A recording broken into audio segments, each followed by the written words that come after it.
एक बार मेहनत और किस्मत साथ साथ चली जा रही थी। दोनों में से कौन बड़ा है और ज्यादा श्रेष्ठ है, इस बात को लेकर दोनों के बीच विवाद शुरू हो गया। दोनों ही अपने आप को बड़ा और श्रेष्ठ साबित करने पर तुली थी। इसी बहसबाजी के दौरान किस्मत ने मेहनत से कहा, मेरे बगैर किसी को कुछ भी नहीं मिल सकता। इसी से तुम मेरे महत्व को समझ सकती हो कि मैं यानी किस्मत कितनी बलवान हूं। लेकिन मेहनत किस्मत के इन तर्कों से सहमत न हुई। दोनों जिस रास्ते से गुजर रही थीं, उसी रास्ते से उस समय एक बहुत गरीब व्यक्ति भी गुजर रहा था। इस पर किस्मत ने उस व्यक्ति के आगे एक हीरे की अंगूठी डाल दी।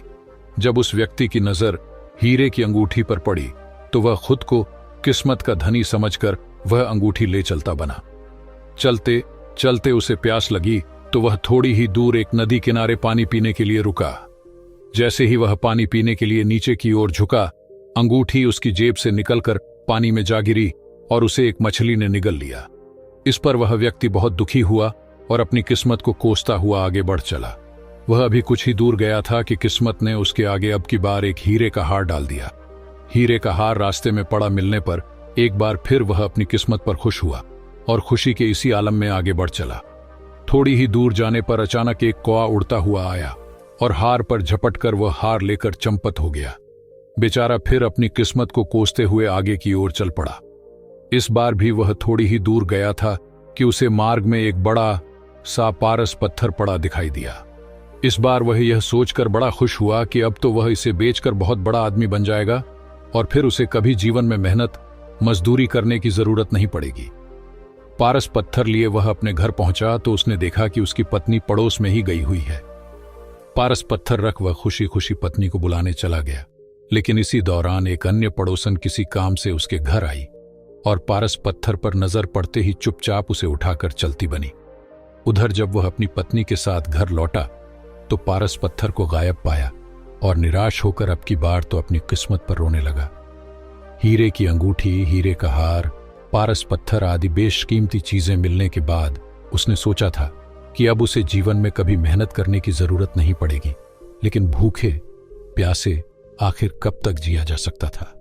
आखिर उसने मेहनत करके जीवन यापन करने की ठान ली और काम की तलाश में घर से निकल पड़ा। किस्मत के बाद अब बारी थी मेहनत की परीक्षा की। हताश निराश वह व्यक्ति अपनी ही धुन में जा रहा था कि रास्ते में उसे एक कुल्हाड़ी नजर आई जिसे वहां मेहनत ने रखा था। कुल्हाड़ी पाकर वह बेहद प्रसन्न हुआ और लकड़ी काटने के लिए आगे बढ़ चला। एक वृक्ष के पास पहुंचकर वह उसे काटने लगा कि तभी पेड़ काटते काटते उसने देखा कि पेड़ की खोह में एक हीरे का हार रखा है। हार देखकर वह तत्क्षण उसे पहचान गया कि वह वही हार है जो उसे रास्ते में मिला था और एक कौवा इसे लेकर उड़ गया था। लकड़ियों का ढेर तथा हार लेकर वह घर पहुंचा। हार देखकर उसकी पत्नी भी बहुत खुश हुई। दोनों मिलकर अब मेहनत कर खुशी खुशी जीवन यापन करने लगे। इस बीच उस व्यक्ति के दिमाग में एक दिन अचानक यह बात आई कि क्यों न मछलियां पकड़कर मछली बेचने का ही काम किया जाए। यह सोचकर वह नदी के पास जा पहुंचा और ढेर सारी मछलियां पकड़ लाया। मछलियां लेकर वह बाजार पहुंचा तो उसकी सारी मछलियां अच्छे दाम पर बिक गईं। सिर्फ एक मछली बाकी बच गई। उसने सोचा कि इस मछली को आज रात घर में ही पका लेंगे। घर पहुंचकर जैसे ही पकाने के लिए उसने मछली को काटा तो मछली के पेट से हीरे की वही अंगूठी बाहर आ गिरी जो उससे पानी पीते वक्त नदी में गिर गई थी। हीरे की अंगूठी वापस मिलने पर पति पत्नी की खुशी का कोई ठिकाना न रहा। इसी खुशी के आलम में ही दोनों जोर जोर से चिल्लाने लगे, मिल गया मिल गया। इस पर उनकी पड़ोसन जिसने उनके घर से पारस पत्थर चुराया था, उसे लगा कि शायद उन लोगों ने मेरे घर में रखे पारस पत्थर को देख लिया है। यही सोचकर उसने पारस पत्थर उन्हें लौटाते हुए उनसे क्षमा मांगी और भविष्य में ऐसी गलती न करने का आश्वासन दिया। अब तो पति पत्नी और भी खुश हुए और खुशी खुशी रहने लगे, लेकिन उन्होंने मेहनत करना फिर भी नहीं छोड़ा। ये सब देख किस्मत ने भी माना कि मेहनत से बड़ी कोई चीज़ नहीं है और इसके बिना कुछ भी संभव नहीं है। दोस्तों, अगर आपको यह कहानी अच्छी लगी हो तो आप कमेंट करना न भूलें। नीचे कमेंट बॉक्स में अपनी कीमती राय ज़रूर दें। भाग्य और मेहनत क्या है? कुछ नहीं जनाब, ये शब्दों का खेल है और समझने की बुराई है। जैसा कि आपने आदमी और जानवर को देखा होगा, बस इतना ही फर्क है। जानवर बिना मेहनत का नहीं जी सकता है और आदमी भाग्य के बिना नहीं जी सकता है।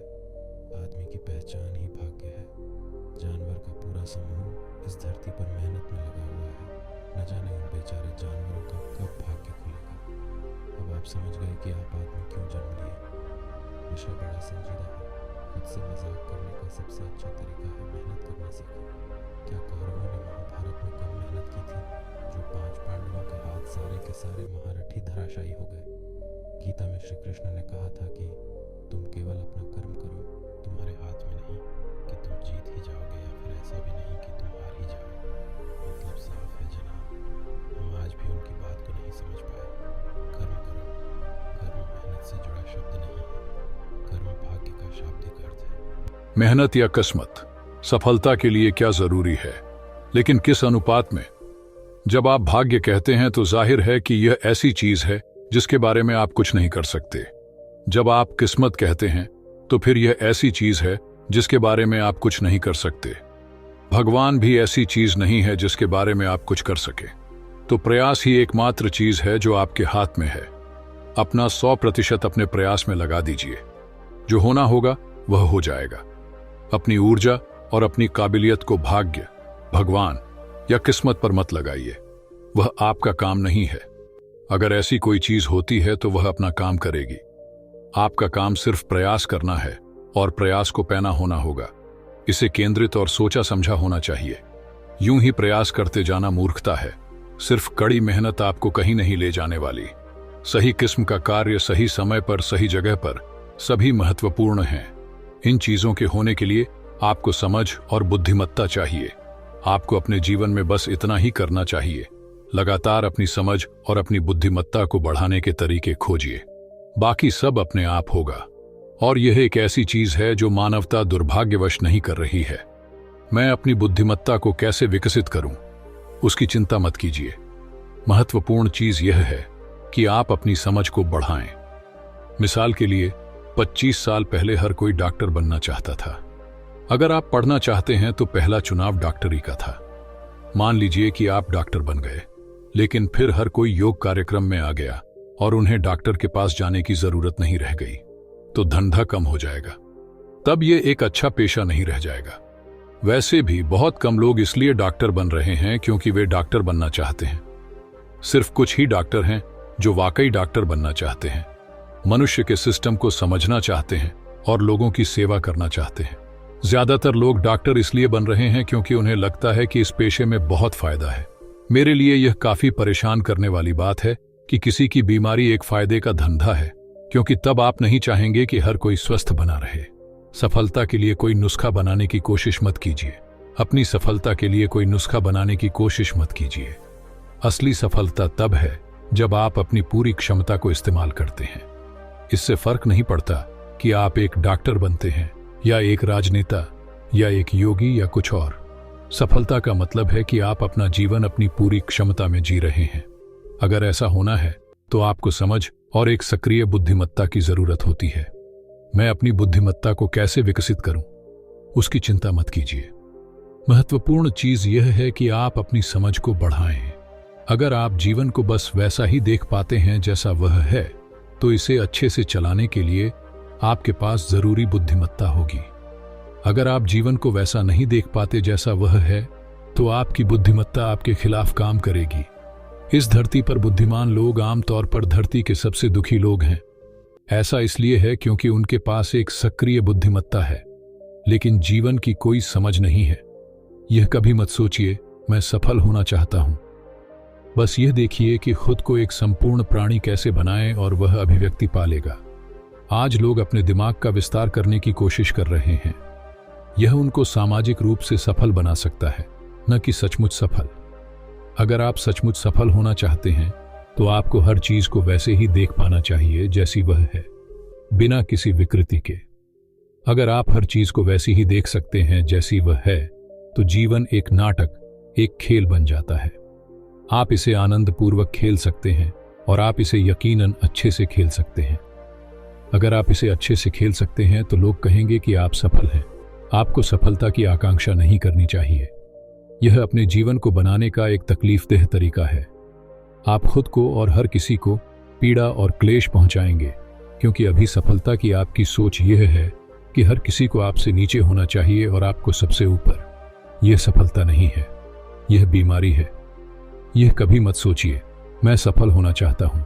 बस ये देखिए कि खुद को एक संपूर्ण प्राणी कैसे बनाए और वह अभिव्यक्ति पालेगा।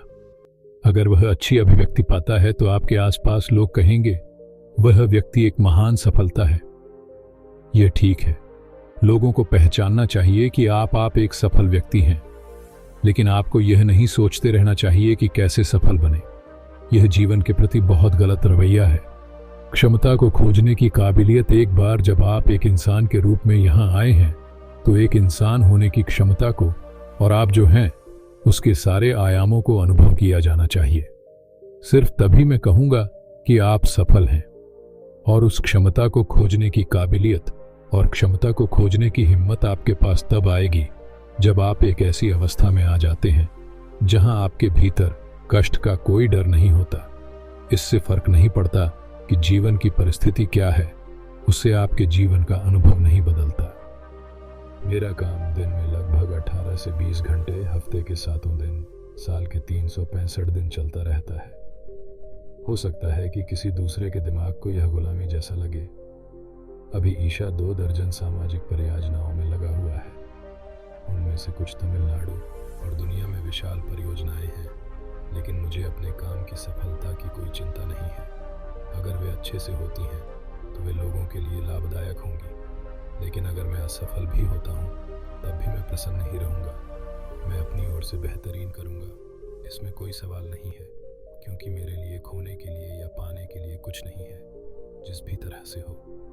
लेकिन काम की सफलता कई स्थितियों और लाखों लोगों के सहयोग पर निर्भर करती है। इसीलिए इन परियोजनाओं के साथ क्या होता है या वे दुनिया की नज़र में कितनी सफल होती हैं, वह मेरे जीवन के अनुभव को तय नहीं करेगा।